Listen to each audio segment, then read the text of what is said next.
Welcome to Chapter 2. Chapter 2 is all about expressions, and we will spend less time working on Savage Scam in this chapter and more time going over some basic concepts.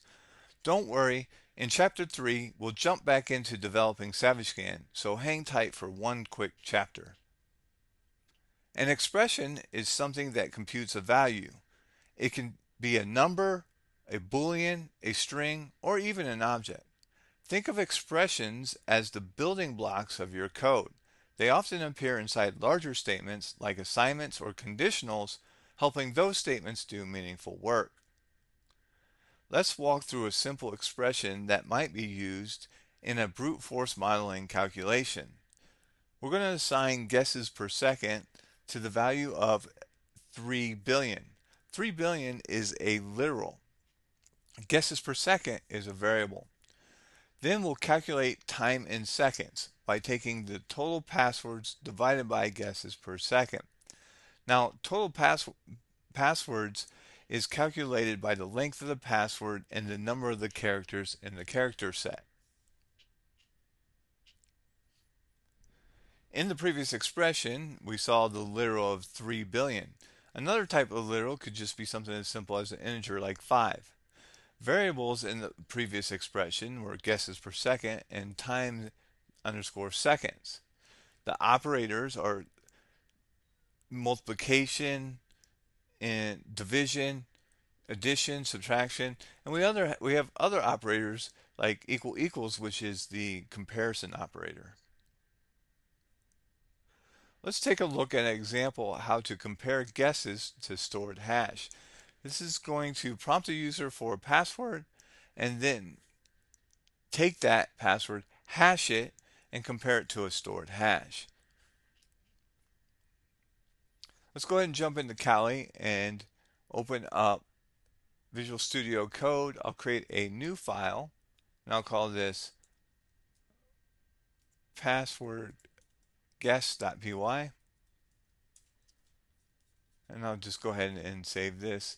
Now, first thing we're going to do is import hashlib so we can create the SHA-256 sum, or the hash of the string, and then we'll get the hex digest. The next thing we'll do is we'll grab the guess from the user. So input, we'll use input to prompt the user. So enter password guess. That will store the value the user enters into the variable guess. We'll calculate the stored hash. So we'll call this stored hash.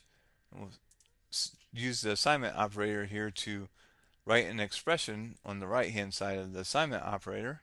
And that will be something like, let's do hash lib dot SHA-256, and we'll pass in our password, cyber1234. Now this is a string literal. We'll just pretend that this was grabbed from a database, but it was already hashed, but we have to hash it. So before we can get the hash, we need to encode it into bytes. So we're converting the string to bytes. And then once that's converted to bytes, and actually this needs to go on the inside of the parentheses, I need to convert the string to bytes, and then I'll call hex digest. So we'll get the hex digest of the hash as a string. We'll do the same thing. I'm going to copy this line here. We'll do the same thing for the guessed hash. And this time we're going to use the input of guess. We'll convert it to bytes and then get the hex digest. Now we'll just compare those. If guessed hash is equal to comparison, so equal equals when we're comparing, one single equal sign is the assignment operator. So it takes what's on the right side and assigns it into the left side. So when you compare, make sure you use equal equals. And we'll put stored hash here. If that's true, password's correct. So we'll just print correct password.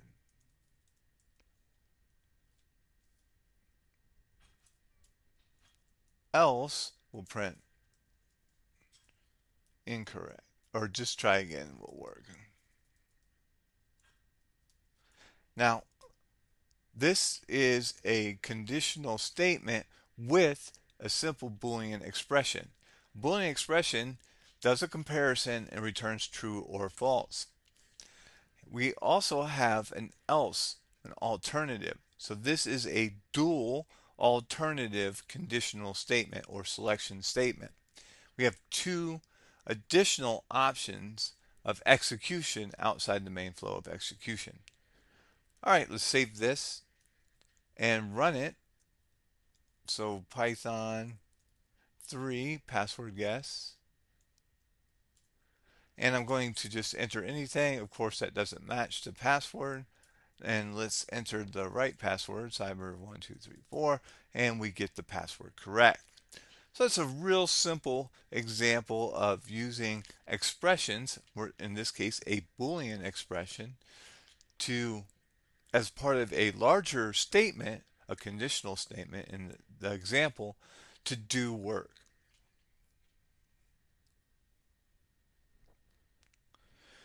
Attackers often focus on optimizing inner loops of their password cracking tools to make guesses as fast as possible. As defenders, we counter this by choosing strong hashing algorithms like bcrypt or Argon 2 and by adding unique salts. These techniques slow down attackers, making brute force attempts much less practical. Another key component is using a large character set, right? So uppercase, lowercase, and special characters plus numbers, and using longer passwords. The longer your password, the more combinations there are. And this is an exponential curve. So using a really long password makes it harder to brute force. Let's talk about precision. Floating point numbers can introduce small errors, so sometimes it's better to use integers when exact values matter. For example, if you're calculating the number of possible password combinations and you round too early, you might underestimate the total, which could give you misleading sense of security. Always be careful about where and how you round numbers in security calculations. Instead of writing complex one-liners, it's often better to assign intermediate results to clearly named variables. For example, break a calculation into steps and store each step in a variable like password entropy or guess rate. This makes the code easier to read, easier to audit, and much simpler to debug, especially in security-sensitive scripts. To wrap up, remember that expressions are simple, but they're incredibly powerful building blocks in your code. I encourage you to practice hands-on, experiment safely, and explore how different expressions behave. It's the best way to build confidence and understanding. Let's give you a coding challenge. Let's write a password cracking proof of concept. I'm going to go ahead and jump into the Notion walkthrough, and here is the simple coding challenge for Chapter 2 Intro.